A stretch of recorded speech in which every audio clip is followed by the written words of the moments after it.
Hi everyone, this is Balázs from RacingBrick. Today I will be reviewing the first set from the June 2023 Technic batch. This is the 42157 John Deere 948L-II Skidder. By the way, I've already made a preview video about these sets, the link can be found at the top right corner as always. I don't want to waste a lot of time on the box, so just a note. This is the rear end of the vehicle, which is pretty unusual to be on the front of the box, but I think we can agree that this side is much more impressive than the other.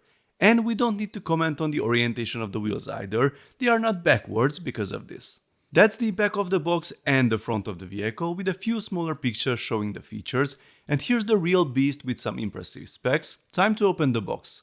The set has 1492 pieces, it is only 11 plus, apparently adults aren't into heavy machinery according to the marketing folks. Anyway, the price is €190 or $200, and it will be released on the 1st of June in most regions like Europe or APAC, but won't be available in the US and Canada until the 1st of August. Sorry folks, no LEGO assisted wood transportation in the summer camp. Let's take a look at the contents of the box. Woohoo! Here's my first random paper bag in a commercial set. There are 12 numbered but still plastic bags with 4 wielding phases, 1 numbered plastic and 1 paper bag, the 4 tires and the envelope with the manual. Let's see what we find in the mystery bag. There's no obvious way to open it. Interesting. So yeah, we get all the pneumatic hoses in it. Here are the instructions and the sticker sheet, which is, shall we say, moderately large, but then again it's not a race car, so that's fine I guess. The instructions have the usual new minimalist design and, unsurprisingly, exactly zero information about the machine or the set at the beginning. Come on LEGO, 11 plus branded sets deserve a little more too. At least there's a feature demonstration page at the end, and we get a nice double page together with the real machine. Here's the part list if you are interested. Now let's start building. The process begins with the freshly recolored 3x19 Technic frame. Apparently we are building a frame for the new heavy-duty differential. Make sure that the cross axles can rotate here almost freely, and this is how it goes in place. It's a bit tricky to have it installed, and then there's the driving gear. This one needs to be closed as well, an interesting assembly. The wheel hubs are in place, and that's a solution I haven't seen in a long time, connecting them with cross axles with stops through the hubs. Things are secured in place, then comes this interesting angled assembly. The instructions say to check the drivetrain at this point. I guess that's better later than never, but if you have problems you will have to take a whole bunch of things apart. We will start another assembly with some gears that need to run through this little turntable. With the large turntable in place, we will add even more gears and make sure those cross axles can rotate freely. The instructions highlight the proper alignment of these parts, which can hold them in place if used incorrectly. Here is the seat with the sliding support axle and the first stickers applied. It's installed like this, and then comes the challenge of connecting the 2 main assemblies we have built so far. Another turntable comes on top. It must be connected to this blue gear, so the hand-of-God steering will actually work. Another brick support for the other differential. Good luck with the alignments. These here seem to be the winners of the local Build a Wheel Hub support from only 2 types of Technic pieces contest. You might want to use another part to push that axle with stop all the way in. Here's a small turntable and the final challenge of the first phase, to install that gear and connect everything together. Here's the skidder after bags number 1. This is how you can check that all the wheels are turning correctly. Phase 2 starts with the shaft going forward, then we have our blue pump and the first hose that we use, and then we add the crankshaft to the assembly. Routing the hose isn't that easy, but the instructions help with some additional illustrations. A few extra parts, and now the structure is much more stable. We need to install 2 linear actuators and the corresponding axles connected with U-joints, which again isn't easy. Don't worry if they aren't exactly in the same position, it's fine if they are more or less similar. We continue building the engine. Here are the pistons, this time with the frictionless 3-module long pins and these short tube pieces that can slide back and forth on the pins, quite unusual. The whole thing works pretty well when installed by the way. The side panel is a quick build and has lots of stickers on it. And here's the funny thing, this 1x1 plate with a handle has a stud on the bottom. According to the latest rules of the Bricklink Designer program, you can't insert studs into Technic pinholes to avoid stressing elements. Well, apparently the Technic designers didn't get the memo, because that's exactly what we are going to do here. The front gets more parts and the big fan, and after we cover the other side with the few system parts, that's the end of phase 2. This is the engine cover, again a fairly simple build, need to find its proper position. Here's the grille, and apparently I was wrong in my preview. These aren't simple 1x1 tiles, they are 1x1 slopes, a whole lot of them, and it's quite difficult to align them properly. I don't even know what to use here. Here comes the blade with a few more interesting ways to attach the pieces. The installation seems tricky, but it's well explained. Oh, well, these aren't supposed to go in all the way yet, not until this part is in place. This very wobbly thing will be the frame of the cabin once I get it installed. This will be the ladder, the door, and the side of the cabin. Interestingly, this 6-module long rigid hose is a lighter shade of green. It appears to be new in this color, so why wasn't it made in a matching color? These long axle and gears drive the linear actuators in front. Pay attention to the alignment of the gears and also to the routing of the blue hose. If your linear actuators aren't perfectly synchronized now, you can just move them to one end and the built-in clutches will do the job. This assembly helps guide the tube, and after adding a few more parts, we are done with phase 3. Next up is the roof. It's nice to see all these loose parts come together and suddenly form a cohesive and stable structure.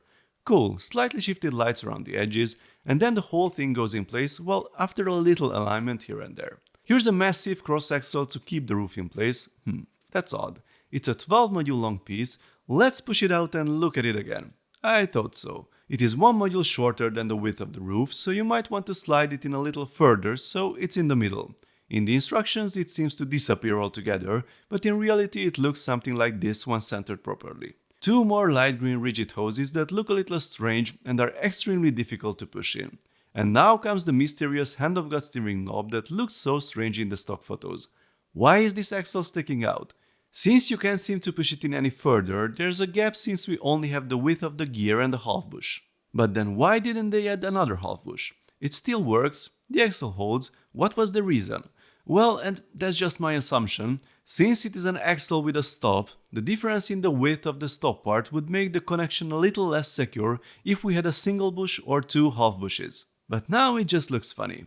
We finally got to the pneumatic switches, and there are a couple of tiny stickers that you have to put on them. The application is really a pain. Finally I finished them all. They get a frame, and then comes the challenge of installing all the pneumatic hoses. Woohoo, I'm alive! Okay, I guess those aren't the easiest instructions for hose management, but I think I need to do something like that. Hopefully. So the spaghetti monster needs a landing zone, but first we need to hook it up to life support. Now it can be safely attached to its place. We had 2 cylinders, and now comes the color matching game based on the color and length of the hoses. Everything will be crystal clear, I hope. And just when you think you are done, you find this. Not happy. Definitely not happy. I really hope it goes well this time. This structure is the lower part of the boom. Maybe there's a specific name, sorry, but I'm not fluent in Skidder. And there are some system parts to add on the sides, and it's a nice exercise to connect them to the main build and the 2 cylinders.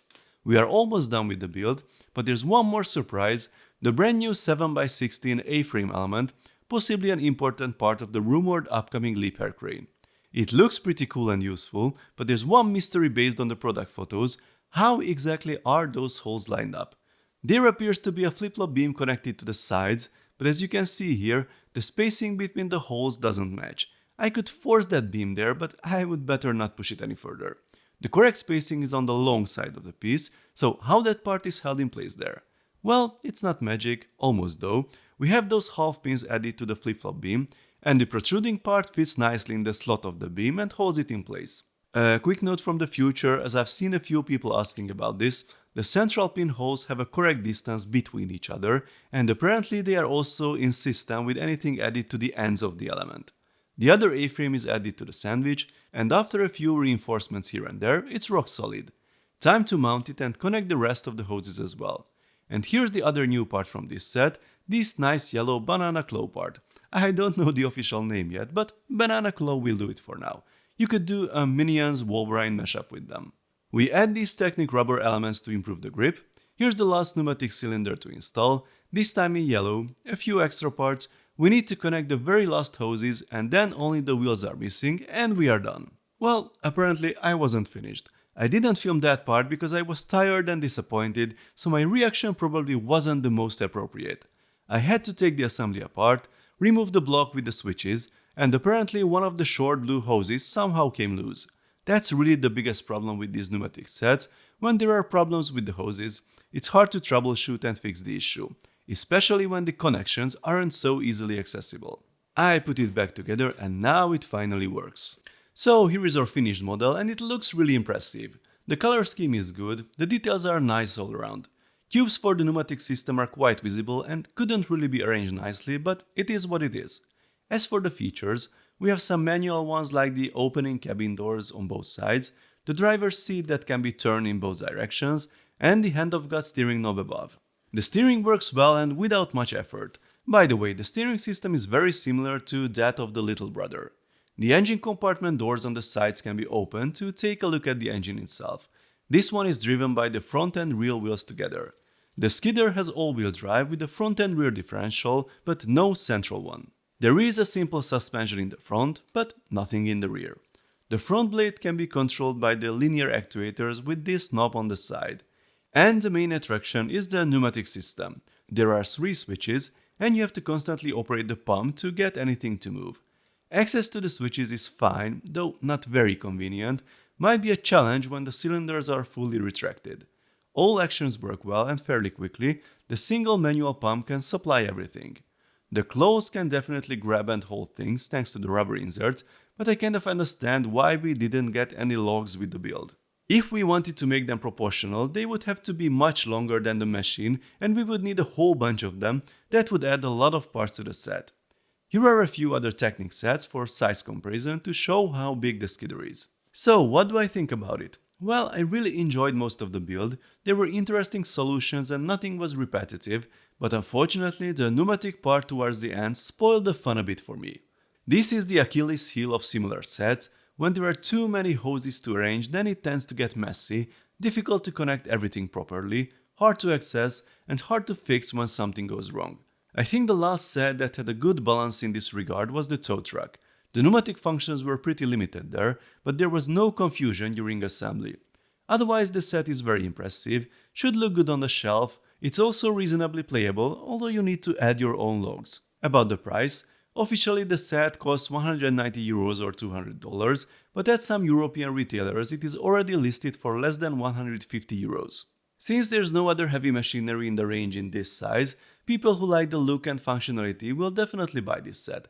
Of course not for the price on lego.com, as this is not an exclusive set of any kind, but for around €150 or dollars, I think it is a solid build.